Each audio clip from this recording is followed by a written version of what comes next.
Okay, here's the story. Our neighbors, we've known them for over a decade now, and they're a really nice older couple.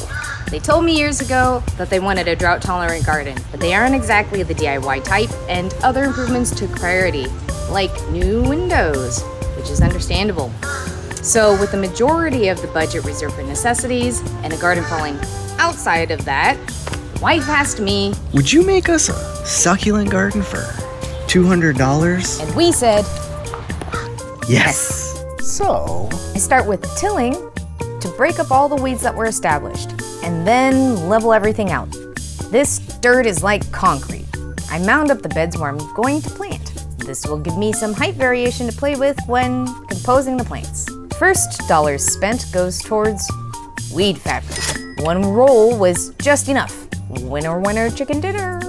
In order to fill out the space, I put an ad up on social media asking if anyone was willing to donate to this little project, and people were so incredibly generous.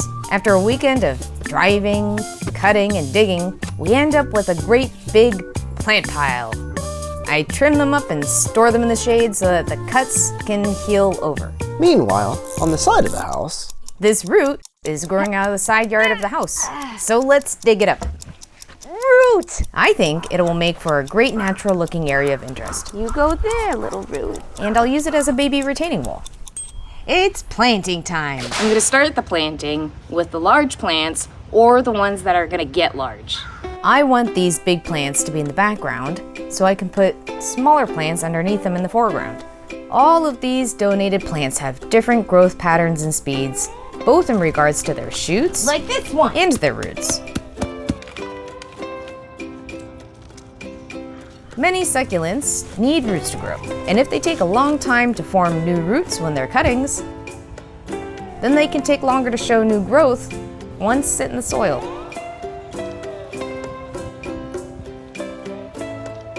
Some succulents, like these aeoniums, I think you'll live right there, grow more in the spring and fall than now in the summer. So they may perish. Since they're dormant, they won't grow roots. So I'll be planting them in the shade. This is your new home. Or suffering the losses. Jade and aloe are incredibly hardy and can grow in the sun or in the shade in our climate. Both of those, and succulents in general, can exhibit etiolation or stretching out if grown in too deep a shady spot. If exposed to too much sun, succulents can get stressed and become a different color. Some aloes can go from a rich green to a bright red, for example. Succulents can also get sunburned, which is permanent. Luckily, these will eventually drop the burned leaves and new leaves will form once the roots have grown in. If they don't perish first, that is. It can be nice to break up the plants with other elements, like that root, rocks, or garden decorations. I like to look at the colors and textures and try to mix up fine, delicate leaves, broad, structural plants, or hardscaping. This helps break up the monotony and allows the viewer's eye to rest on different elements of the garden, rather than just seeing a mass of green. After a quick drive, we had a roadside rock collection perfect for our landscape. I found these free rocks. Arranging stones is actually the hardest part because they won't change over time, and I need to think about how they may disappear as the plants grow over them. I mean, he kind of looks a little lonely. Poor thing. I lay out all the stones. Here I come! And then start making groups. Okay, I always lean towards odd numbers of stones, and I like to group stones that are different shapes and sizes together. This fella's a little weird. It's just not doing it for you. Rock. We try many different combinations and placements before we're satisfied. But since these are small, we can always move them in the future. We constantly step back to where the owners will be when they view the garden, so we can orient things towards that viewing angle. And to make this even easier to maintain, I'm installing an automatic watering system. Luckily, I already had some things on hand. We are in zone 10B, so even though the succulents can survive in our climate without regular waterings, a drip system will help them establish and eventually flourish. Bop, bop. Oh, it's time to thread this snake. Thread the dripper line. To the jungle. here, you.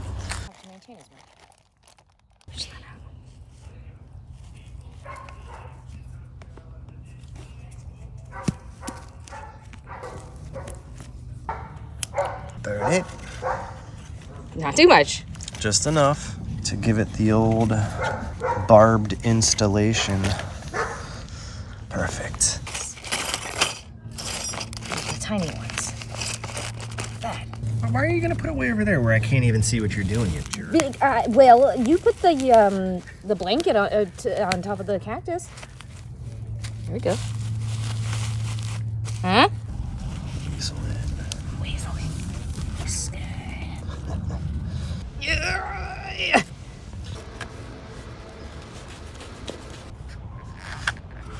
It's alive.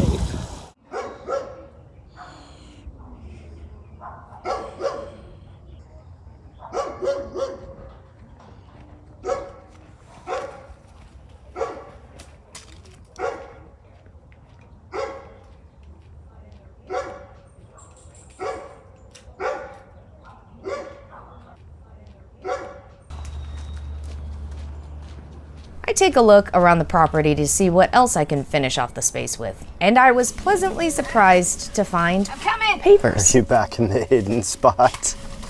I found the stone spot. We had hurricane. It snapped that tree like a toothpick. Wow. Technique. Got it. We found these. These will work. What? These will do. The owners have plans to get rid of the trash in the yard. Gotta roll it. So I'm glad these pavers won't go to the landfill. Future Archie Sense here. The hauling has already begun. If you'd like to see the backyard cleanup, then please let us know in the comments and we will be happy to show you what happens to this space.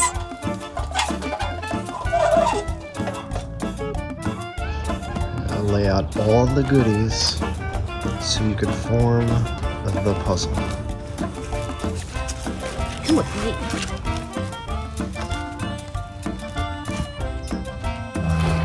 Wiggle it. Wiggle it up. Get it in there.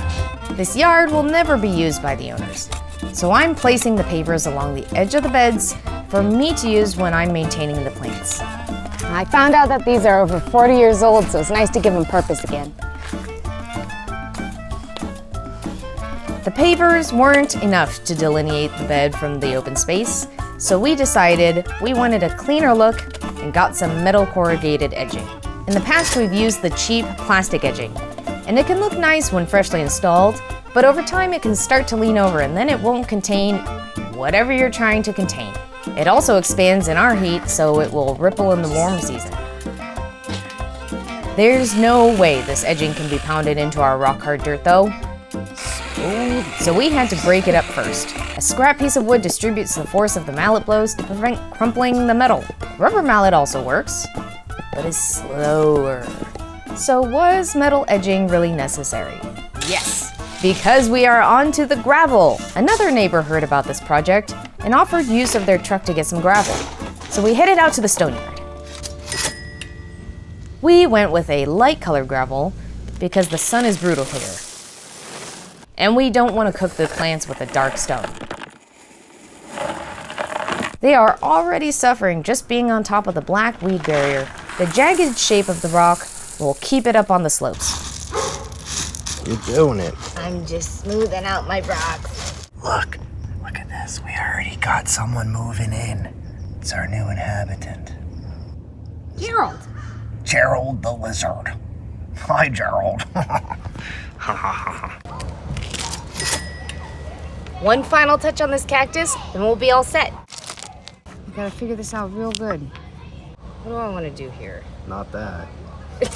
We got this free sample of decomposed granite when we got the gravel, and it will be enough to fill up the top of this pot. Here we go.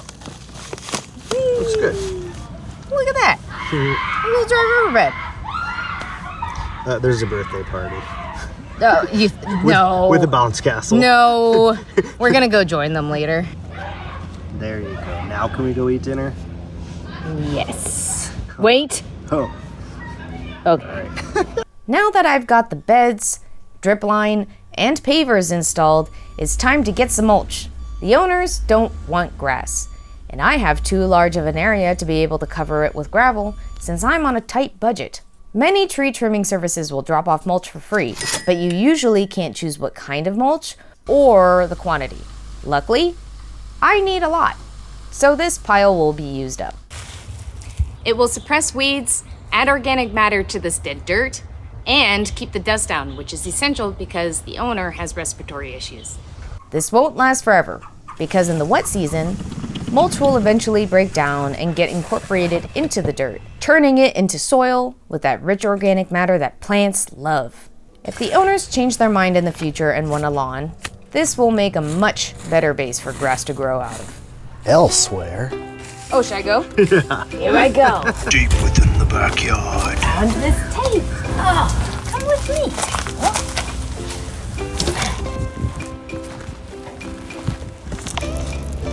Oh my God, look at all those pups. There's some pups. There's a bunch of pups everywhere.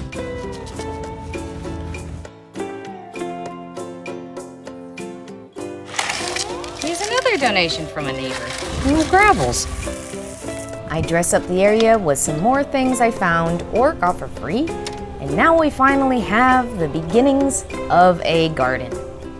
To give this garden a personal touch from our 2 cents, we want to make something. We head to our wood pile, pick out a piece of scrap pine, etch the house number onto it, apply a finish to protect it from the weather, and lastly mount it where visitors can easily see it. Over the course of the last month we worked on this, I talked a lot with my neighbor. She really wanted me to do what I thought was gonna work for the space, be low maintenance, and most importantly, was on a tight budget. Neighbors have stopped by to ask what we were doing, and once they heard the story, they offered help and more plants. Since I still have donations coming in, I have had more ideas come to me while working on this garden. I've already started another bed with plans for a third. As the plants grow, I can take cuttings and expand the garden. In a couple years, this space will be unrecognizable from what we started with. If you'd like to see updates on this garden, please let us know in the comments and we would be happy to share. A huge, special, ginormous thanks to all those who contributed, and we are so very grateful we could help these guys out. Here is the final budget for the garden as you see it today. If you have some time and great neighbors, you can make your budget stretch further than you think. We didn't stay on budget, but I think an overage of $10.29 ain't too bad. There are many ways to build a garden on a budget, but this is just our 2 cents on how we built this garden for $210.29. Thanks for watching. Bye. Bye. One more time.